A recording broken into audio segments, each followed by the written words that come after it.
만나 구독자 여러분 안녕하셨습니까? 오늘은 여러분들이 많이 접해 보셨을 만한 책인데요.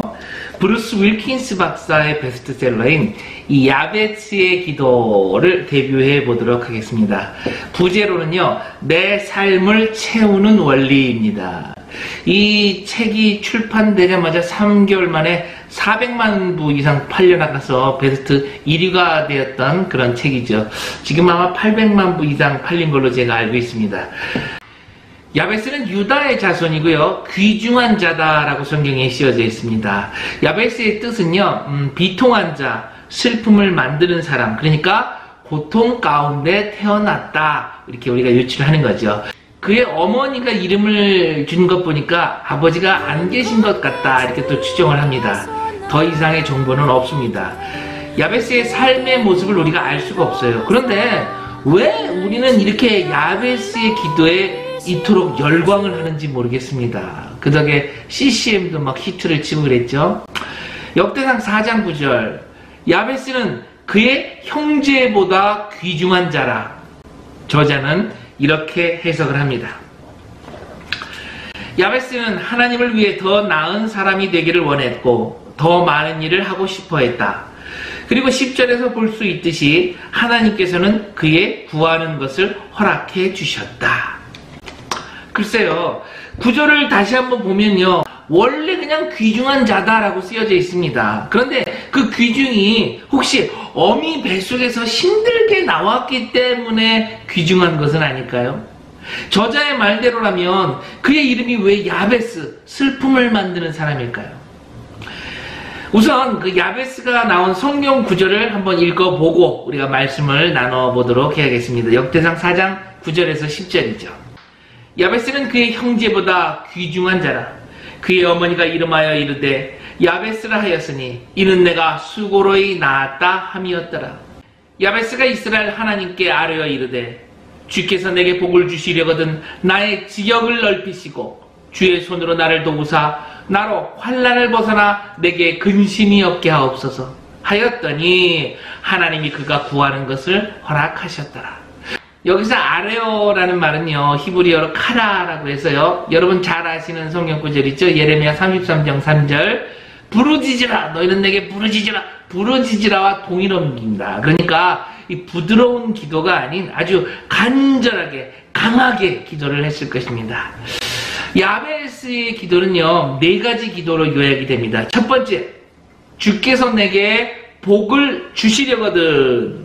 개정개혁본이 나오기 전에는 내게 복의 복을 더하사 이렇게 쓰여져 있었는데 이번에 바뀌었죠. 그래서 복을 주시려거든으로 바뀌었습니다.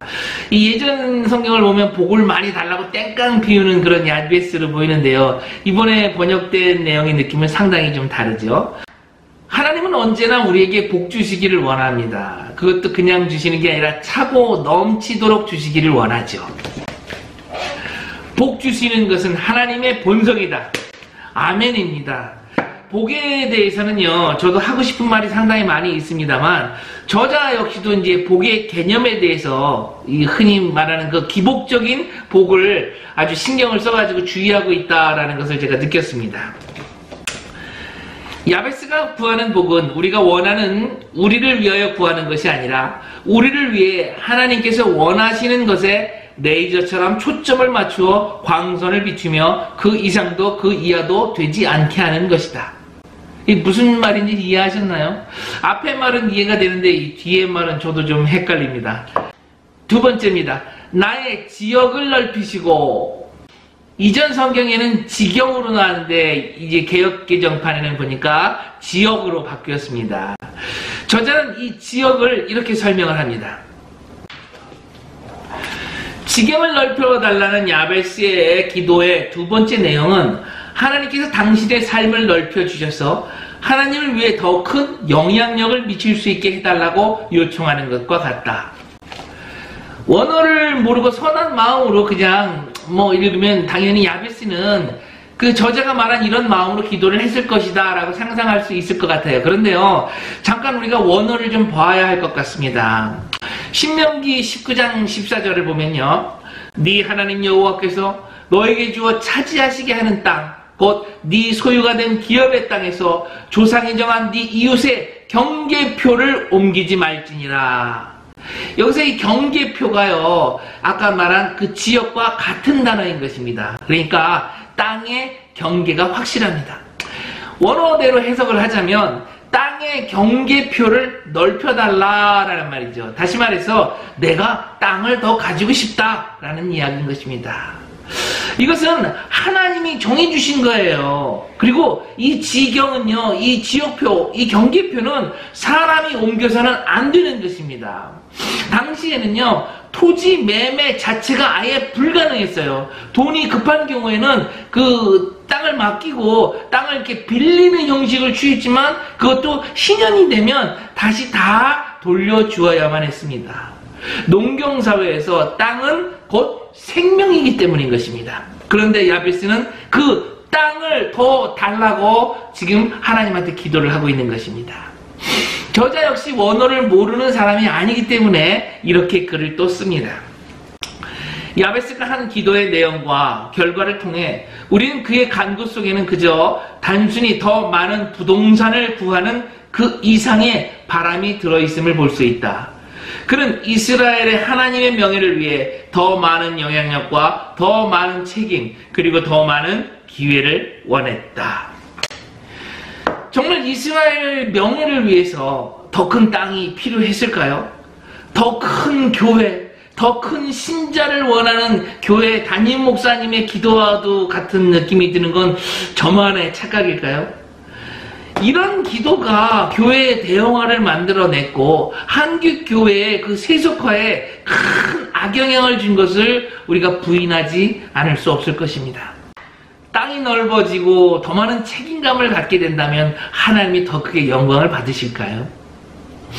저자는요, 독자를 설득하기 위해 셀 수 없는 많은 예와 가정을 이야기하면서 지경을 넓히시는 하나님을 설명을 했지만요, 읽으면 읽을수록 제 머리에 남는 것은 이건 나 아니면 안 된다라는 그런 이기적인 마음과 세속적인 편협된 시각에는 이렇게 가슴에 와닿지 않았습니다.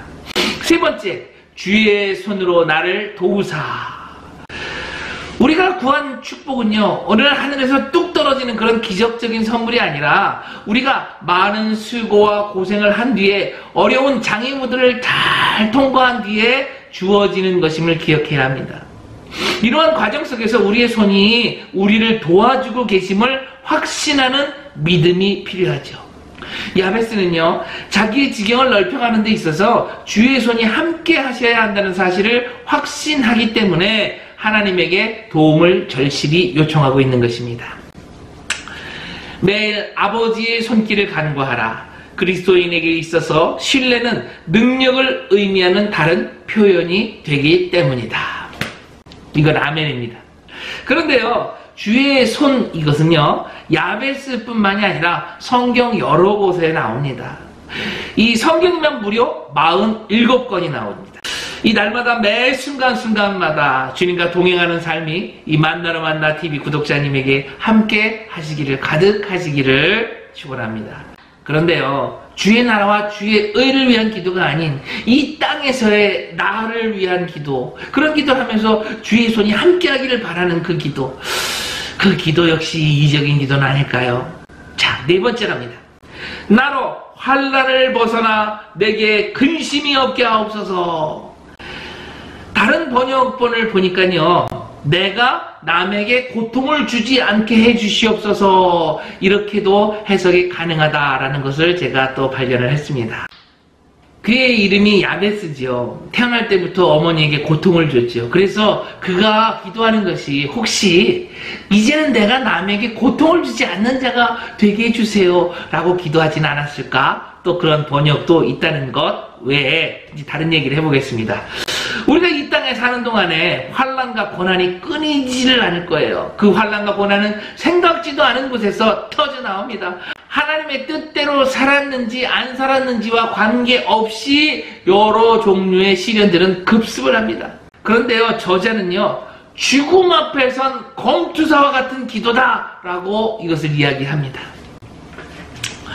그 순간 으르렁거리는 사자를 물리칠 수 있는 가장 중요한 전략은 경기장에서 벗어나는 것이다. 그렇기 때문에 그는 하나님께서 그가 싸움에 말려들지 않도록 보호해 주시기를 기도의 마지막에 요청을 했다. 딱 생각나는 것이 요즘 그 정쟁에 휘둘리지 않으려고 눈치 보면서 피해가는 그런 정치인들의 모습 같습니다. 저자의 말대로라면 오늘도 수많은 선교지에서 복음을 전하는 선교사님들이 환난을 벗어나 근심이 없게 하소서, 이런 기도를 꼭 해야 하는 것일까요? 사도 바울은 환난이 있는 선교지를 향해, 그리고 죽음이 기다리고 있는 로마를 향해 사람들이 말림에도 불구하고 여행을 갑니다. 예수님의 12제자들은 이 기도를 하지 않았기 때문에 그렇게 무참히 살해를 당한 것일까요? 이제 여러분께 질문을 하겠습니다. 야베스의 기도는 과연 옳은 기도였을까요?